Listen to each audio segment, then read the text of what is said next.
खौफ में पत्थरबाज, सबका होगा हिसाब के साथ, क्योंकि 3 जून को कानपुर में भड़की हिंसा में ताबड़तोड़ एक्शन दिखाई देने लगा है। बवालियों के बीच उसका डर भी महसूस किया जा रहा है, क्योंकि जो सीसीटीवी कैमरे में पत्थर बरसाते कैद हुए, अब वही थाने पहुंचकर सरेंडर कर रहे हैं।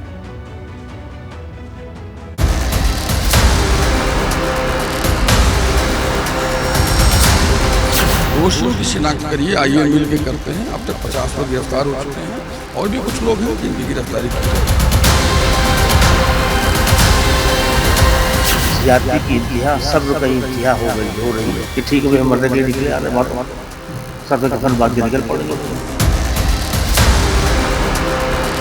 मुझे मेरा यह मानना है कि मुझे लगता है कि पूरी घटना के वजह कहीं न कहीं हाजी कुबदूसी है।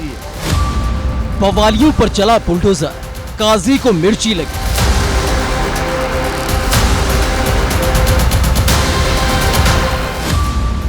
खौफ में कानपुर की पत्थरबाज, सबका होगा हिसाब।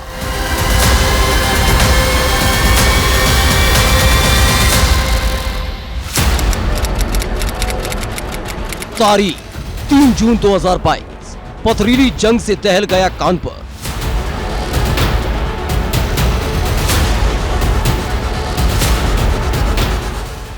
अभी तो ये जख्म ताजा है, दिन ही कितने गुजरे।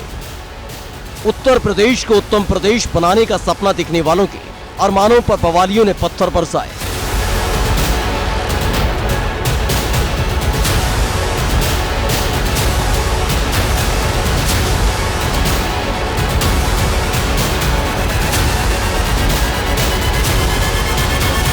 लेकिन चंद रोज के अंदर ही पुलिस के ताबड़तोड़ एक्शन से उपद्रवियों में खौफ की लहर दौड़ गई है।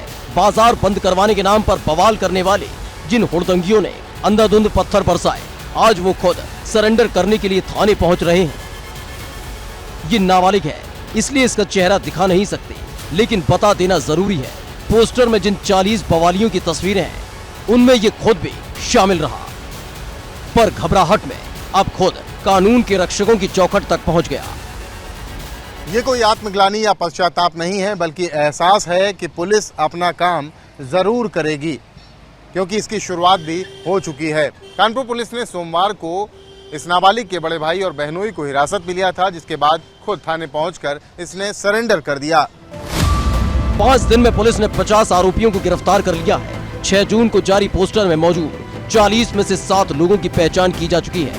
पोस्टर में दिख रहे 2 लोगों की गिरफ्तारी भी हो गई है, जबकि एक आरोपी ने खुद ही सरेंडर कर दिया। तक 50 लोग गिरफ्तार हो चुके हैं और पिछले 24 घंटे में 12 लोगों की गिरफ्तारी हुई है।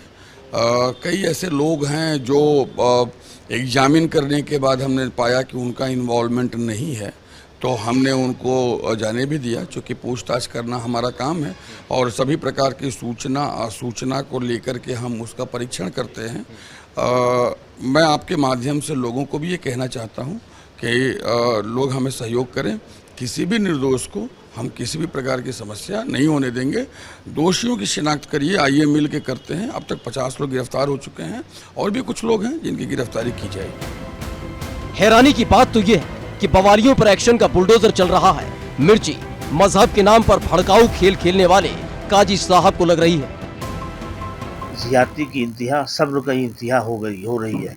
अगर मतलब होना है तो फिर ठीक है, वो हम कानून को तो तोड़ते नहीं, ना कानून को भी तोड़ा हमने, लेकिन ये तो हमें हक है कि ठीक है, हम मरने के लिए निकले, आने मानो सर पे कफन बांध के निकल पड़ेंगे। फिर तो हमें यही करना है, जब हमें रहने नहीं देना, हमारे बच्चों को पकड़ना, गिरफ्तार करना, जुल्म ज्यादती करना, घर तोड़ देना, तो ठीक है, हम मरने के लिए तैयार है ना, हम तो हम सर पे कफन बांध के निकलने आ रहे। देखिए, मेरा यह मानना है कि मुझे लगता है कि इस पूरी घटना के वजह कहीं न कहीं हाजी कुबदूसी है। ये अपने आप को शहर काजी दिखा करके बहुत भले बनने की कोशिश कर रहे हैं, लेकिन पूरा ये जो संघर्ष हुआ है, प्रशासन को इस एंगल पे भी जांच करनी चाहिए और इनके खिलाफ भी कड़ी कार्रवाई करनी चाहिए। रही बात धमकी देने की, तो कुद्दूस मियां पूरे प्रदेश में जहां जहां बुलडोजर चल रहा है, पहले वहां के लोगों की मदद कर लें, बाद में सर पर कफन बांधकर कानपुर में निकलें। सवाल है, कानपुर की सड़कों पर घंटों तक पत्थरबाज जमे रहे, दहशत का माहौल रहा, लेकिन जब प्रशासन ने कार्रवाई शुरू की तो शहर काजी अक्षम्य तरीके से पत्थरबाजों की हिमायत क्यों कर रहे हैं? Bureau report, ABP Ganga.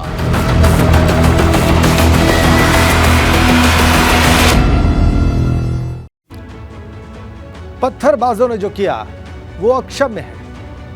अब सवाल है कि ऐसे में जिन काजी को हिंसा के वक्त शांति की अपील जारी करनी चाहिए, वो कानून के काम में बयानबाजी कर दखल क्यों दे रहे हैं? क्योंकि तफ्तीश तेजी से चल रही है। साजिश की काली स्याही को लेकर भी बड़ा खुलासा हुआ है, जबकि सफेद पोशों की फंडिंग को लेकर भी सूत्रों के हवाले से चौंकाने वाली जानकारी सामने आई है, जो इशारा करती है कानपुर हिंसा की पटकथा बड़े ही शातिराना ढंग से लिखी गई।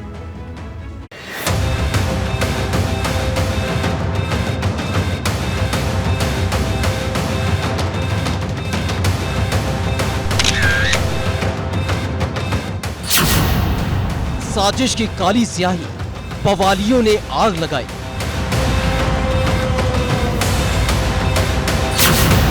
पत्थर पत्थर बोलेगा, सफेद पोशों के राज खोलेगा।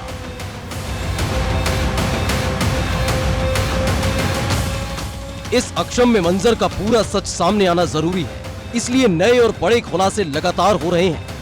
दरअसल कानपुर कांड के बवाल की शुरुआत बाजार बंद करवाने को लेकर हुई, जिस पर तो समुदाय के लोग आमने सामने आ गए। अब कानपुर कमिश्नरेट की जांच में खुलासा हुआ है कि बाजार बंदी को लेकर स्याही वाला षड्यंत्र रचा गया। हिंसा के मास्टरमाइंड हयात ने रोमा ग्राफिक प्रिंटिंग प्रेस से भड़काऊ पोस्टर और पर्चे छपवाए थे। इसी प्रिंटिंग प्रेस से छपे बाजार बंदी के पोस्टर पूरे इलाके में चस्पा कराए गए थे। कानपुर पुलिस ने हिंसा मामले में प्रिंटिंग प्रेस मालिक पर भी शिकंजा कस लिया है और प्रिंटिंग प्रेस जहां से पर्चे और पोस्टर छापे गए थे, उस मालिक को हिरासत में ले लिया है। ये वही प्रिंटिंग प्रेस है जहां से पर्चे और पोस्टर छापे गए बाजार बंदी के।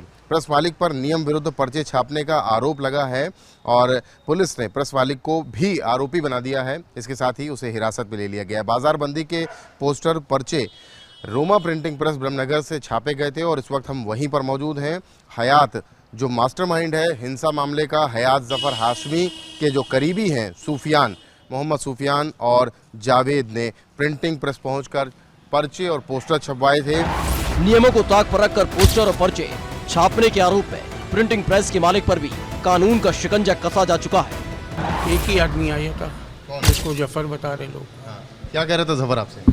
कहने लगा प्रिंट निकाल दो, 20 स्टिकर चाहिए तो 20 स्टिकर निकाल दिए थे। क्या मैटर था उसमें? मैटर बंदी का ही था। क्या लिखा हुआ था? 3 तारीख बंद का। असल में रात का टाइम था, हम भी निकल रहे थे घर। किस तारीख को रात में आया था? शायद 1 तारीख की रात में। अच्छा, कितने पोस्टर छापे थे आपने? 20 पोस्टर। 20 पोस्टर छापे थे? 20 पोस्टर 200 रुपए के, जिसके लिए आज और पर्चे भी छापे थे? नहीं, कुछ नहीं। अच्छा, ये सब पोस्टर छपे इनके बेकनगंज साइड में। हमारे पास केवल 20 टेम्परेरी निकलवा के देखना। पुलिस कब लेके आई? कल। इससे पहले कानपुर के डिप्टी पड़ाव पर मौजूद एक पंप का लाइसेंस कानपुर की टीएम ने निरस्त कर दिया है। सीसीटीवी फुटेज के आधार पर आरोप ये लगा कि डिप्टी पड़ाव पर मौजूद एक पंप की सीसीटीवी फुटेज में उपद्रवी के आरोपी बोतल में पेट्रोल लेते नजर आए। पेट्रोल पंप्स को प्रॉपर्ली चिन्हित कर लें, उनकी स्क्रीनिंग करा लें और वहाँ जो वीडियो फुटेजेस हैं उसको रिट्रीव करना हमारा सबसे मुख्य उद्देश्य था, जिसको हमारी डीएसओ की टीम ने किया। और ये रिट्रीवल होने के पश्चात हमने पूरा का पूरा डीवीआर जो है वो पुलिस को सौंप दिया है, उनको सुपुर्द कर दिया गया। एनालिसिस उनके एंड पे किया जा रहा है। निश्चित ही कुछ एक ऐसी चीज़ें निकल कर आई हैं कि वो पेट्रोल इत्यादि जो है वो बॉटल्स में दिया गया, तो उसमें अगर वे संदिग्ध रूप से निकल कर आई हैं तो उसको पुलिस एनालाइज करेगी। अभी प्रारंभिक रूप से हम लोगों ने उस पेट्रोल पंप को सस्पेंड भी कर दिया। सूत्रों के हवाले से खुलासा ये भी हुआ कि जांच एजेंसी के निशाने पर जफर हाशमी को फंडिंग करने वाले 3 सफेद पोश हैं। एक सफेद पोश लखनऊ तो 2 कानपुर के कारोबारी हैं। इससे पहले बरामद हुए कुछ दस्तावेजों से ऐसी कंपनियों के नाम भी सामने आ चुके हैं जिनका कनेक्शन पीएफआई से जुड़ा है। Bureau report, ABP Ganga.